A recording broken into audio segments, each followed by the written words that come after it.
بہت ہی خوبصورت راستہ ہے فلاح کا.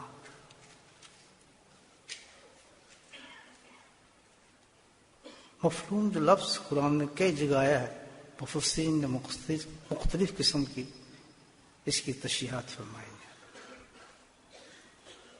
حضرت مولانا مفتی تقی بدض اللہ علی کی بات مجھے بہت پسند آئی تفصیل سے. وہ فرماتے ہیں کہ یہ ایک ایسا لفظ ہے فلاح کا، مفلحون، قرآن کے اندر، کہ اس لفظ کی تفسیر ہو ہی نہیں سکتی. بے انتہا معنی رکھتا ہے، یہ بہت ہی وسعت رکھتا ہے. بس اتنا کہا جا سکتا ہے اس کے بارے میں کہ اس فلاح کی بات لفظ میں جو اللہ تعالیٰ نے بیان فرمایا ہے وہ یہ ہے کہ دنیا ہو یا آخرت ہو، دنیا ہو یا آخرت ہو، کوئی بھی جگہ ہو اس میں بندہ کامیاب ہو جائے گا.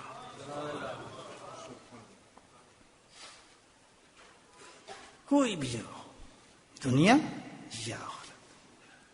اب یہاں پر الحمدللہ آپ دنیا میں بیٹھے ہیں اس وقت، اللہ ہمیں جنت بھی پہنچائے گا. تو اب تو ہم دنیا کا سوچیں کہ ہم کون انسان ایسا ہے کہ دنیا کے اندر کامیابی نہیں چاہتا. ہر آدمی چاہتا ہے، بچہ بھی، بوڑھا بھی، جوان بھی. دنیا میں جو ضروریات زندگی ہیں، پیدا ہوئے تو ایک ضرورت تو نہیں، ضرورتی ضروریات ہیں، پیڑ سے لے کے ہر لحاظ سے. چلتے چلتے میرا ایکسیڈنٹ ہو گیا، انسان مبشر ایک دم دھچکا لگا، تو فوراً جب یہ کیفیت میرے اندر ہوگی تو پھر میں ایک دم کہوں گا سبحان اللہ، اللہ تعالیٰ تو نے بڑا اچھا فیصلہ کیا. اس ایکسیڈنٹ میں ضرور کچھ راز تھا. کیوں؟ کہ تو وہ ذات ہے، تو وہ کریم ذات ہے، تو بڑی ذات ہے کہ تجھ سے زیادہ مجھ سے محبت کرنے والا ہے ہی کوئی نہیں. ہے کوئی تو بتائیں مجھے. یہ ماں بھی نہ ہمیں پالتی. سب سے زیادہ احسان کس کا ہوتا ہے؟ ماں کا. کیوں پالا اس نے؟ یہ اللہ نے کرم فرما کر ایک محبت کی چنگاری اس کے سینے میں ڈال دی ہے. وہ مجبور ہے اس محبت کی وجہ سے، وہ مجبور ہے اس محبت کی وجہ سے جو ہمیں پالتی ہے. اگر وہ محبت نکال دے اللہ تعالیٰ تو وہ عام عورت بن جائے، آپ کو کبھی نہیں پالے گی، پرواہ بھی نہیں کرے گی. تو اللہ سبحانہ تعالیٰ کہتے ہیں کروڑوں ماؤں سے زیادہ میں تجھ سے محبت کرتا ہوں. تو کیا میں چاہوں گا کہ تیری ٹانگ ٹوٹ جائے؟ کیا میں چاہوں گا کتنا؟ اللہ تو کہتا ہے کہ میں تو سارے عالم کا رب ہوں، مانے اس کا بھی رب ہوں، جو نہ مانے اس کا بھی رب ہوں. ہر ایک کو دیتا ہے، کھانے کو نہیں دیتا، ہر سہولت دیتا ہے نہیں دیتا. وہ تو آخرت کا فیصلہ ہوگا. یہاں بھی لوگ ہم سوچتے ہیں دیکھو یار ہم مانتے ہیں، وہ نہیں مانتے، ان کے عیش ہو رہے ہیں، فلاں ہو رہے ہیں. یہ بھی ایک وسوسہ ہمارے ذہن میں جاتا ہے. تو ہمارا تعلق رب العالمین سے ہے. ہمارے لیے دنیا نہیں ہے، ہماری کیا ہے؟ آخرت. ادھر کی بات کرو. وہاں جب ہمیں ملے گا وہاں اللہ کسی کو نہیں دے گا. یہاں تو سب برابر ہے. کہ یہ جو ایک کیفیت ہے، یہ کیفیت انسان کے اندر ہے، راضی و رضا، کہ اللہ تعالیٰ میں تیری ہر فیصلے سے راضی ہوں. ہر فکر دنیا کا نکل جائے گا انسان کے ذہن سے. ایک شخص کو میں جانتا تھا، بڑا تعجب اس کو دیکھ، ہمیشہ مسکراتا دیکھا، اس کو ہنستا دیکھا، بڑی محبت کی باتیں کرتا دیکھا. اتفاق سے قریدا میں نے ان کو، تو وہ رات میرے لیے بڑی مشکل ہوئی سوچ سوچ کر. 5-6 ان کے جوان بچے مر چکے تھے. ایک عمر کی سٹیج پر ان کا انتقال ہو جاتا ہے. جب انہوں نے بتایا تو میں تو ان کی شکل دیکھنے لگا. سبحان اللہ. ایک کا غم بہت ہوتا ہے، دوسرے کا بڑا غم ہوتا ہے، تیسرے کا بڑا غم ہوتا ہے. انسان نے تو کبھی شکوہ بھی نہیں کیا، اور ہر وقت میں اس کو مسکراتا دیکھتا ہوں، ہنستا دیکھتا ہوں. کیا وجہ تھی؟ وجہ یہ تھی کہ اللہ سبحانہ تعالیٰ نے اس کے دل میں اپنے ہر فیصلے پہ راضی کرنے کی توفیق دے دی تھی. جس کی آنکھ نہیں وہ بھی راضی، جس کی آنکھ ہے وہ بھی راضی، آنکھ نہیں وہ راضی اللہ سے. اللہ تعالیٰ اس میں ضرور تیرے مصلحت تھی، تیری بلائی تھی، تمہیں پتہ نہیں اس میں مجھے کیا رکھا تھا، راز تم نے یہ کر دی. بات سمجھ گئی؟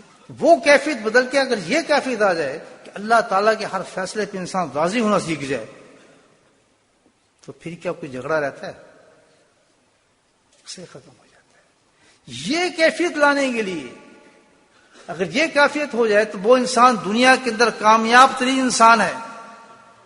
فکروں سے بے فکر، ہر معاملے سے بے فکر، بہترین نیند، روٹی مل گئی خوش ہو رہا ہے، نہیں ملی تو اللہ کا شکر کر رہا ہے.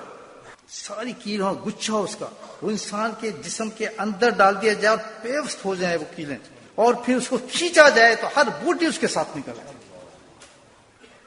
یہ صحابی کا قول ہے. یہ کیا چیز ہے؟ یہ موت کی تکلیف ہے. کبھی ہم اس کے بارے میں سوچا کہ موت کی اتنی زبردست چیز ہوگی، ہر مرنے والے کے ساتھ یہ کیفیت ہوتی ہے. اور دوسری طرف یہی موت جب آئے انسان کو، دوسری پوزیشن یہ ہے سبحان اللہ کہ فرشتے خوشبودار جنت کے کفن لے کے اترتے ہیں،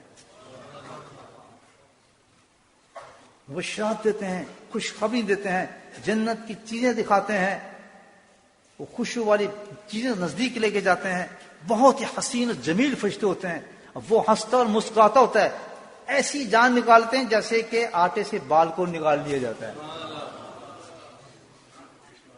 ہاذا مفلحون. یہ موت کسی کی آ جاتی ہے الحمدللہ، اس کو کہا جاتا ہے کہ اس کی موت کامیاب ہو گئی. اللہ کہتے ہیں ہاں ایسی موت چاہتے ہو نا، یہ کامیابی موت چاہتے تو وذکروا اللہ کثیرا. کوئی عام آدمی گارنٹی نہیں دے رہا، کوئی مولانا صاحب نہیں ہے، کوئی مولوی صاحب نہیں ہے، کوئی مفتی صاحب نہیں ہے، کوئی حضرت صاحب نہیں ہے، کوئی پیر صاحب نہیں ہے، فلاسفر نہیں ہے، کوئی گورنمنٹ نہیں ہے. رب العالمین فرما رہے ہیں کہ ذکر تو کر، کامیاب میں کروں گا. تجھے موت ایسی آئے گی تیری آتی ہے.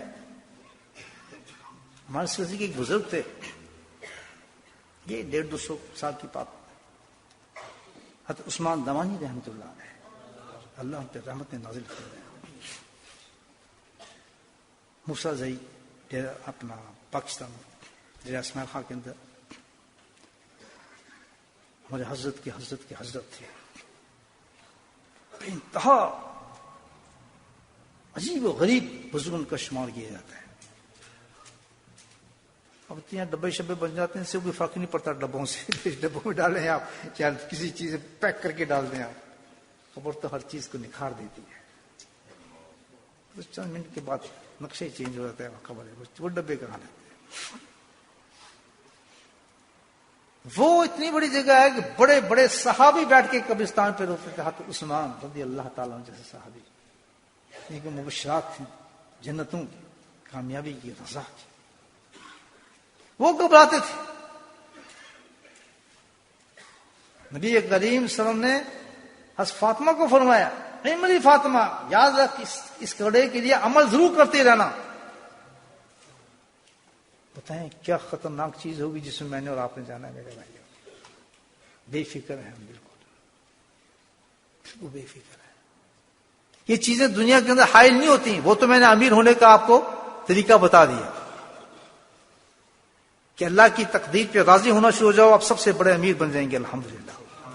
اور اس کیفیت کو پیدا کرنے کے لیے کہ آپ راضی ہونا شروع ہو جائیں، اللہ کے ذکر کثرت سے شروع کرتے ہیں. مسئلہ حل، کوئی ڈپریشن نہیں رہے گا. کبھی آپ نے کیسے دیکھا اللہ والے کو گولی کھاتا ڈپریشن کی؟ میں نے حضرت صاحب کو کبھی نہیں دیکھا کہ ڈپریشن کی گولی کھاتے. وہ تو بخار کی بھی نہیں کھاتے. مجھے یاد ہے ایک دفعہ حج میں تھا آپ کے ساتھ، میں نے ہاتھ لگایا تب پرے سے آپ کی طرح، تو میں بھاگا، میں کہ کچھ دوا لے آؤں.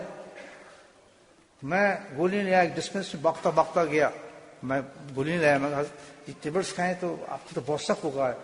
میں نے تو زندگی میں کبھی پانی پیتے بھی نہیں دیکھا تھا مکہ مکرمہ میں. فنتازی عجیب تھا. تو وہ دیکھ کے تو مسکرائے، کہتے جس نے بیمار کیا تو اس کے گھر بیٹھوں مجھے صحت بھی دے گا. اس گولی میں کہاں شفا رکھا، میں نہیں کھاتا. بھائی یہ کیا تھا؟ یہ کیفیت آ جاتی ہے آدمی میں. ہم میں سب میں چیزیں موجود ہیں، واللہ موجود ہیں. اللہ نے ساری کیفیات ہمارے اندر ڈالی ہوئی ہیں، ہم نے دبایا ہوا ہے ان کو. آپ پسوا کے دیکھیں، تجربہ کر کے دیکھیں. میں آپ کی قسمیں کیوں کھا رہا ہوں کہ میں نے دونوں رخ دیکھے ہیں زندگی کے. وہ رخ بھی دیتا ہے کہ میں گھبراتا تھا زندگی کے اندر، پریشانی کے عالم میں ہوتا تھا، ڈپریشن میں ڈوبا ہوا تھا، خودکشیوں کی طرف جاتا تھا، کیونکہ جو میں چاہتا تھا وہ نہیں ملتا تھا، جو نوکری میں چاہتا تھا وہ نہیں ملتی تھی، جو اسٹیٹس زندگی کا میں چاہتا تھا وہ نہیں ملتا تھا. میں اس کو ناکامی سمجھتا تھا. سبحان اللہ، اللہ والے نے ہاتھ پکڑایا، ذکر سکھایا، ہر چیز کامیاب ہو گئی. میں نے داستانیں سنائی حضرت کو. حضرت جب پہلی دفعہ حضرت مجھے یہ بھی ہے، یہ پریشانی ہے، یہ ہوتا ہے، فلاں ہوتا ہے. ہم تو ایک کام جانتے ہیں، بس جن نہیں تیرے میں، جادو ہے وہ تیرے تو، اور تجھے بس رگڑ دیا تجھے کسی نے، فلاں کر دیا. کچھ بھی نہیں ہے دوستو، ہم نے اپنی صلاحیتوں کو بیکار کیا ہوا ہے. ہم ایک نورانی ہے، ہمارے اندر نور ہے، ہمارا ہر جز جو ہے لائٹنگ ہے، نور سے بھرا ہوا ہے. ہم نے ڈف کیا ہے اس کو. جگاؤ اس چراغوں کو، جلاؤ. میں وہ انسان نہیں ہے کہ جو سنی باتیں آپ کے سامنے، میں پریکٹیکلی بات کرتا ہوں کہ دونوں فیسز میں نے دیکھے ہیں. خودکشی تک میں پہنچ چکا تھا، آپ کے سامنے بیٹھا کیا ہوں. اتنا مایوس ہوتا ہے انسان.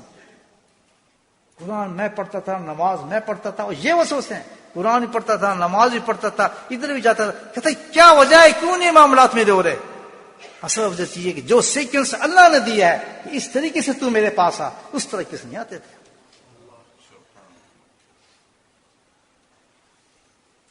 تو پھر مایوس ہو جاتا آدمی. میں نے بہت سے لوگوں کو دیکھا ہے، دیکھا ہم تو یہ، اور پھر دین سے پھر جاتے ہیں.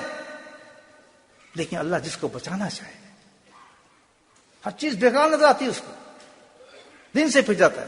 میری بات آزما کے دیکھیں آپ، واللہ میں آپ کو بتا رہا ہوں، میں آپ کو سامنے مثال دے رہا ہوں. تبلیغ بھی کر رہا ہوں اور آپ کو دوائیں بھی بتا رہا ہوں. میں نے آپ کو بلایا ہے، ایک مصیبت سے نکالنا چاہتا ہوں. یہ آج کا جو زمانہ ہے، مادیت کا زمانہ ہے، یہ خواہشات کا زمانہ ہے، ڈیزائر کا زمانہ ہے. بے انتہا خواہشات جنم لے چکی ہیں ہماری زندگی کے اندر. ہر لمحہ پریشانی ہے، ہمیں ہر لمحہ پریشانی ہے. تسبیح اٹھائیے، اللہ کو یاد کیجئے، کسی اللہ والے سے تعلق کیجئے. سبحان اللہ، سب سے مطمئن انسان بن جائیں گے دنیا کے. کیوں مسئلہ کرتے ہیں؟ خبر اب یہ اصل منزل ہے. خبر تو بھائی جاتی صاحب کو نشو کر دیتی ہے، لٹیا ہی نہیں ہو تو آر پار کر دیتی ہے پسلیاں ساری. صاحب شروع ہو جاتے ہیں. یہ کہانی نہیں ہے، ڈرانی تھا میں آپ کو، میں علاج بتا رہا ہوں. ہم کیوں ڈریں جب ہمارے پاس علاج ہو؟ مجھے ڈرنے کی ضرورت کیا ہے؟ موت آئے ضرور آئے، الحمدللہ. اللہ کے نبی صلی اللہ علیہ وسلم نے علاج بتایا ہے، وہ علاج کرتا ہوں، اور اس علاج سے مجھے گارنٹی دی ہے میرے رب نے کہ گھبرانا، وہی کام کرتا رہے جو میں نے تجھے کہا ہے. میں تیرا رب ہوں، یہاں بھی تیرا رب ہوں، تو کیا 3 فٹ نیچے جانے کے بعد تیرا رب کوئی اور ہو جائے گا؟ اصل تعلق تو یہاں تیرا میرا چلنا ہے. تو پسلیاں پار ہو جاتی ہیں، آگ بن جاتی ہے قبر. بس پوچھے ہی نہ، تو ہو کیا جاتا ہے، قبر ہے کیا چیز، گل سڑ جاتا ہے انسان، پنجرا بن جاتا ہے، کیفیتیں بدل جاتی ہیں انسان کی، حالات ختم ہو جاتے ہیں.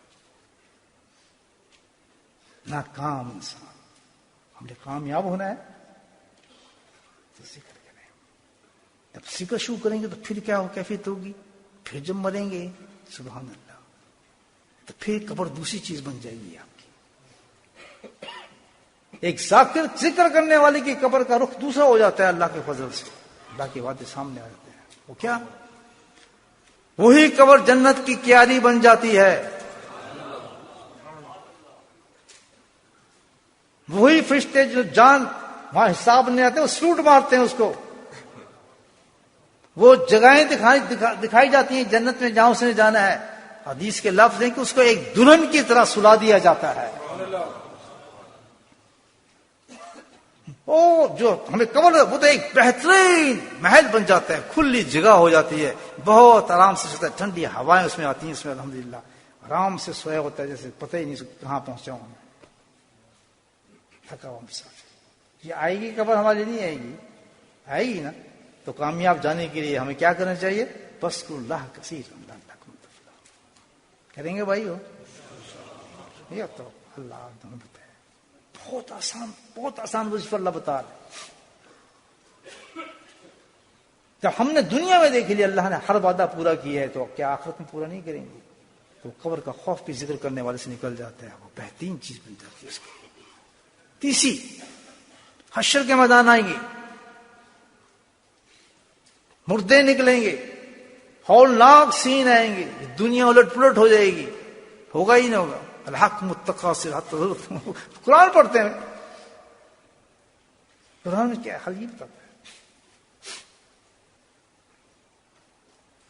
تو فرمایا جو ذکر کرنے والے ہوں گے ان کا کیا حال ہوگا؟ بولے سبحان اللہ۔ تو اللہ گارنٹی دے رہے ہیں دنیا کے اندر، میں نے تو بات گارنٹی دی، میں تو کامیاب۔ وہ کیا ہوں گے؟ جب لوگ مردے قبر سے نکل رہے ہوں گے، بدحال ہوگا، کوئی ایسا ہوگا جس میں جن سوار ہوتا ہے، کوئی بھیانک شکل میں ہوگا، کوئی کسی حال میں ہوگا، ہر آدمی مختلف حال ہوگا، ننگے ہوں گے، کوئی صاف پتہ نہیں کدھر سے نکل رہا ہے، برا حال۔ اور جنہوں نے اللہ کے اس وعدے پہ سمجھا ہوگا کہ بس ذکر کرتے رہو، اللہ کے ذکر تک قائم رہو، تو ان کا کیا ہوگا؟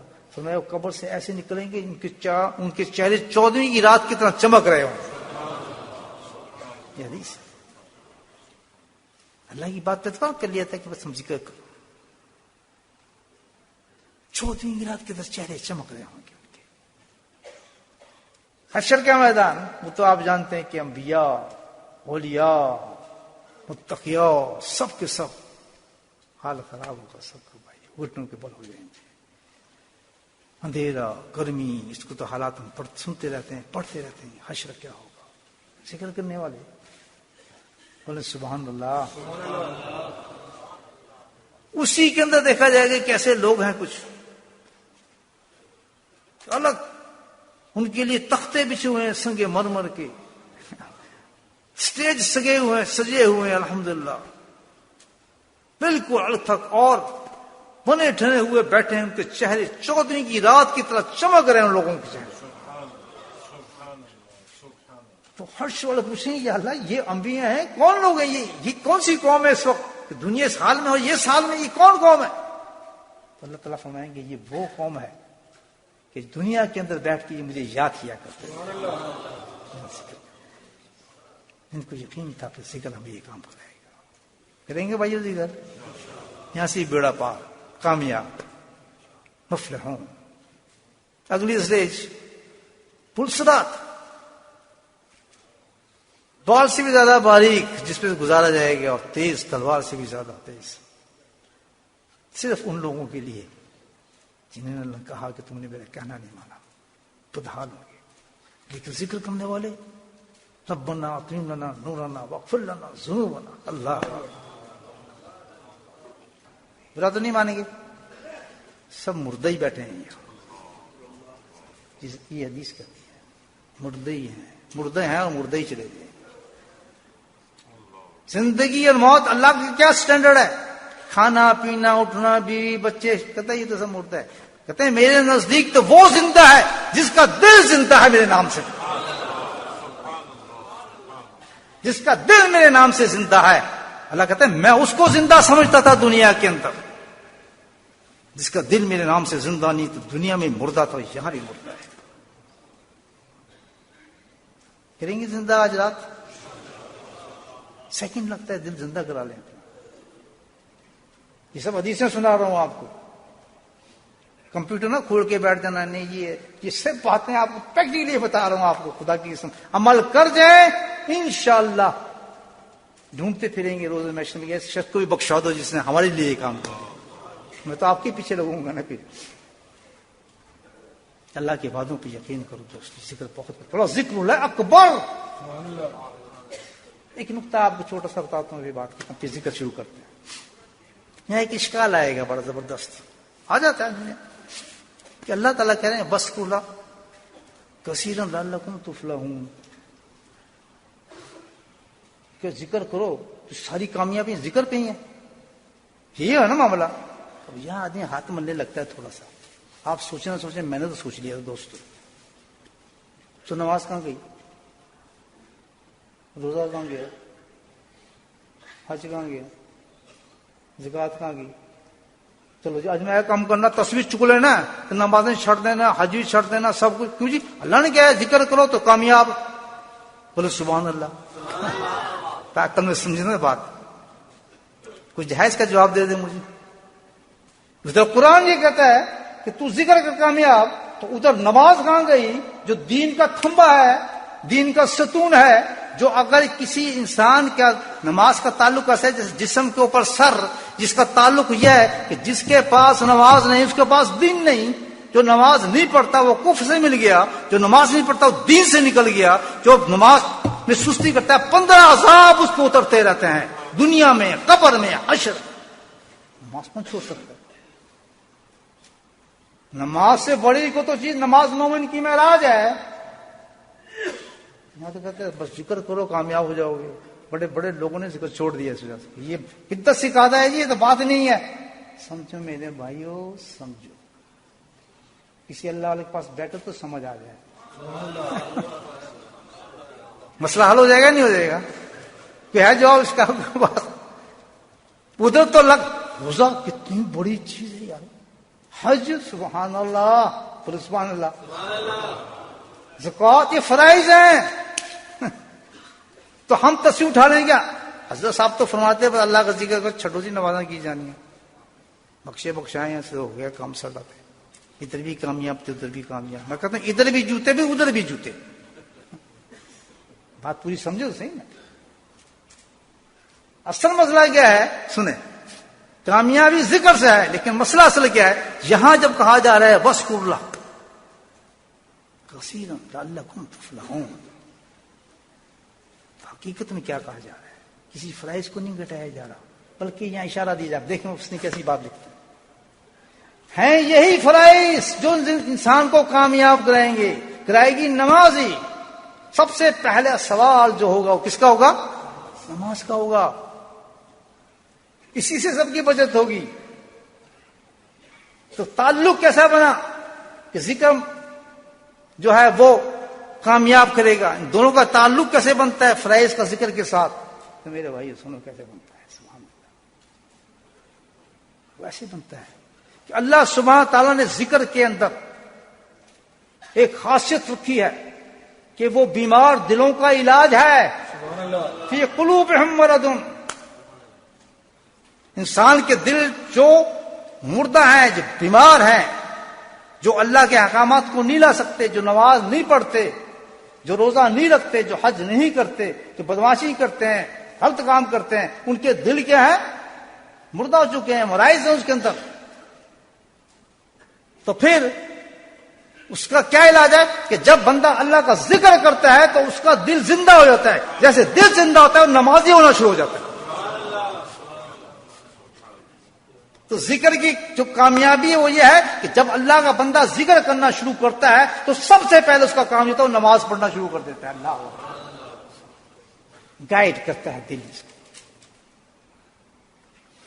شیخ الحدیث محمد ذکر رحمۃ اللہ فرماتے ہیں کہ دیکھو یہ ساری جو عبادات ہیں وہ پودے کی طرح ہیں، اور ذکر جو ہے وہ کیا ہے؟ پانی ہے. اصل تو پودا ہے. پھل کس میں سے نکلیں گے؟ پودے میں سے. آم کس میں پیدا ہوتا ہے؟ پودے میں ہوگا. جامن کس میں پیدا ہوگی؟ پودے میں ہوگی، درخت میں ہوگی.